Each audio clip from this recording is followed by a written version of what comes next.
سلام، من صبحان مینوی هستم. به استودیو دیلماچ خیلی خوش اومدید. تمام تلاش من برای اینه که شما رو مجبور کنم فیلم بسازید. حالا مهم نیست تو چه شرایطی. چند وقت پیش توی جمعی بودم و داشتن درباره موضوعی صحبت می‌کردن و اون موضوع این بود که داشتن از هم می‌پرسیدن که کی فیلمساز هست و کی فیلمساز نیست. یه مسئله هست. تو یه دوربین میگیری، میری بیرون، فیلم میگیری و تبریک میگم تو شدی یه فیلمساز. و این به نظر من درسته و تو اکثر مدارس سینمایی هم مثلا این دیگه به عنوان یک ضرب المثل داره ازش استفاده میشه.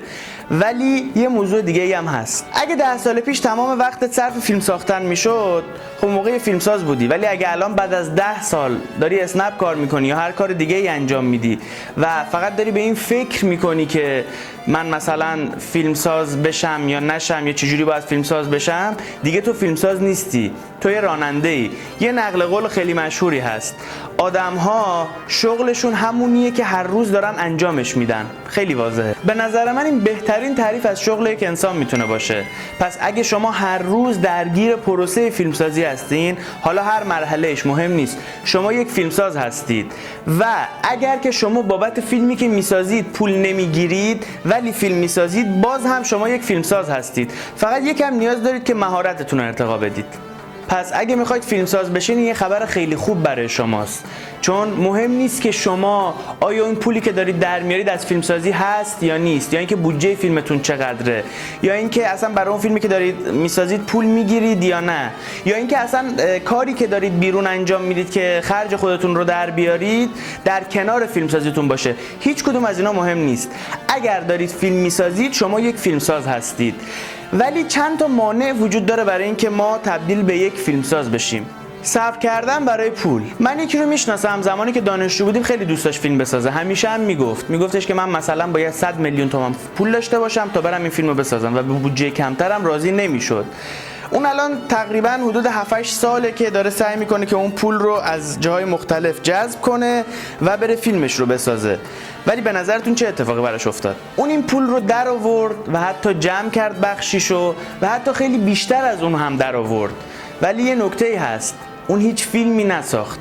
حتی تو این پروسه 7-8 ساله هم هیچ فیلمی نساخت، حتی یه دونه فیلم کوتاه برای اینکه تمرین کنه. و الان هم که به اون درآمد رسیده، باز هم هیچ فیلمی نساخت، به خاطر اینکه اصلا مهارت فیلمسازی نداشت، به خاطر اینکه 7-8 سال ول کرده بود و فقط رفته بود دنبال پول که بتونه این فیلمش رو بسازه. در واقع اون پولی رو جمع کرد که هیچ وقت بهش اجازه نداد که یک فیلم بسازه. پس به این نکته دقت کنید. اگر شما هم یک مدت طولانی دنبال یک سرمایه بزرگی هستید که بتونید یک فیلم به قول خودتون خیلی خفن بسازید، تبریک میگم. شما یا یک سرمایه گذار خیلی خوب هستید، یا یک مذاکره کننده خیلی خوب هستید، یا یک جمع کننده کمک های مردمی در بحث فرهنگی هستید. البته درباره تهیه کننده های مقدار قضیه فرق میکنه که اون دوستم تهیه کننده نبود و نویسنده و کارگردان بود. پول توی فیلمسازی فاکتور خیلی مهمه، ولی به این دقت کنید که فقط یک ابزاره و شما در کنار اون نیازمند یک مهارت خیلی بالا و تمرین خیلی زیاد و مطالعه هستید. و اگر اینا رو نداشته باشید اصلا نمیتونید فیلمی بسازید. اگه همه این کارا رو درست انجام بدید، اصلا بعد یه مدتی نیاز نیست شما دنبال سرمایه بگردید. سرمایه خودش میاد و دنبال شما میگرده و شما میتونید یک فیلمساز خیلی بزرگ بشید. اگه هم خیلی روی اون پروژه 100 میلیونیتون تاکید دارید و فعلا نمیتونید بسازینش و دوست دارید همونجوری دقیقاً ساخته بشه، خیلی راهکارش ساده است.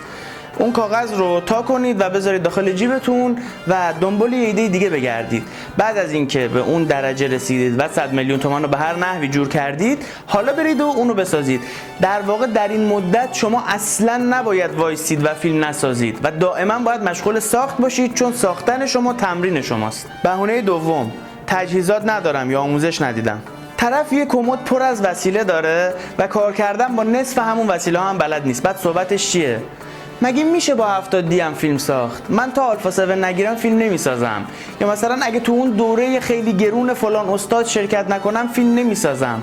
خب نساز، باید یه چیزی رو یاد بگیری. مدیریت منابع. معنیش این نیست که آلفا 7 رو نگیر و فلان دوره رو شرکت نکنه، ولی اگر تو با همین وسایلی که الان داری و با همین دانشی که الان داری شروع به کار نکنی، بعدن که اون دانش رو به دست آوردی، اون کلاس رو رفتی، اون وسیله رو خریدی، آلفا 7 رو خریدی، اون موقع هم نمیتونی این کار رو انجام بدی. چون وقتی آلفا 7 به دستت رسید میگی من تا دوربین رد نداشته باشم فیلم نمیسازم. یعنی هر روز یک بهانه جدید برای خودت میتراشی و به این میگن ایدئالگرایی. پس شروع به ساختن کن و در کنارش سعی کن که اون وسایلی که میخوای بگیری و اون کلاسایی که میخوای رو شرکت کنی. بهونه سوم عوامل ندارم یا عوامل حرفه‌ای ندارم. داشتن عوامل حرفه‌ای تو سینما خیلی فوق‌العاده است، یعنی خیلی میتونه به آدم کمک کنه، ولی این دلیل بر این نمیشه که اگه عواملی وجود نداره ما دست نگه داریم و فیلممون رو نسازیم. فقط کافیه همه چیز رو ساده کنید. لوکیشن‌های ساده، بازیگرای ساده، دیالوگ‌های ساده. پس اگه عوامل ندارید، اون ایده‌ای که نیاز به عوامل خیلی زیاد داره رو دوباره تا کنید و بذارید داخل جیبتون تا بعدن که به یک جایی رسیدید و تونستید عوامل رو استخدام بکنید اون ایده رو برید بسازید و تو این مدت کارهایی بسازید که نیاز به عوامل زیاد نداره. شما خیلی امکانات دارید بالقوه و بالفعل که میتونید ازشون استفاده کنید. مثلا چی؟ بیایید یه فیلمنامه‌ای بنویسید که در یک فضای آزاد باشه و زمانی برید فیلم برداری کنید که گلدن تایم باشه. یعنی این همه چیش هست، خب، و شما نیاز به نور کمتری دارید یا اصلا میتونید از هیچ نوری استفاده نکنید و خیلی ساده این فیلم رو بسازید. این بخشو دارم میگم که دیگه هیچ بهونه‌ای برای فیلم نساختن نداشته باشید.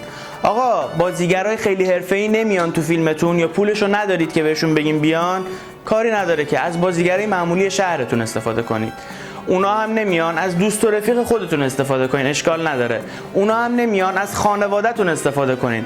اونا هم نمیان، کاری نداره که یا از خودتون فیلم بگیرید و یا اینکه فقط از دور و برتون فیلم بگیرید و اونا رو فقط به هم بچسبونید و یک روایت بسازید. این خودش بهترین فیلمیه که شما میتونید بسازید و فوق‌العاده ازش بازخورد میگیرید و خیلی چیزا رو یاد میگیرید. هدف از این کارا اینه که ماهیچه‌های فیلمسازی ما قوت بگیره و تحلیل نره. حالا هر طوری که میخواد باشه. بچه شما برای فیلمساز شدن فقط باید فیلم بسازید، همین. بخش کوچیکی از فیلمسازی تو کتابای سینمایی و آموزشگاه‌های سینمایی داره تدریس میشه و بقیه‌اش فقط و فقط سر صحنه است و با تجربه کردن به وجود میاد و این خیلی مسخره است که به خاطر چیزایی مثل نداشتن تجهیزات، پول یا مثلا بازیگر و عوامل شما بخواید فیلمساز شدن خودتون رو به تعویق بندازید. کما اینکه این کارو انجام دادن باعث میشه که شما در یک جا راکت بشید و بعد از یه مدتی اصلا همون کارهایی که قبلا هم میتونستید انجام بدید رو نتونید انجام بدید و در نهایت این که اجازه ندید هیچ کدوم از اینا جلوی شما رو بگیره. فیلم بسازید، خلق کنید، بالاخره یه روزی همه شما رو میبینن.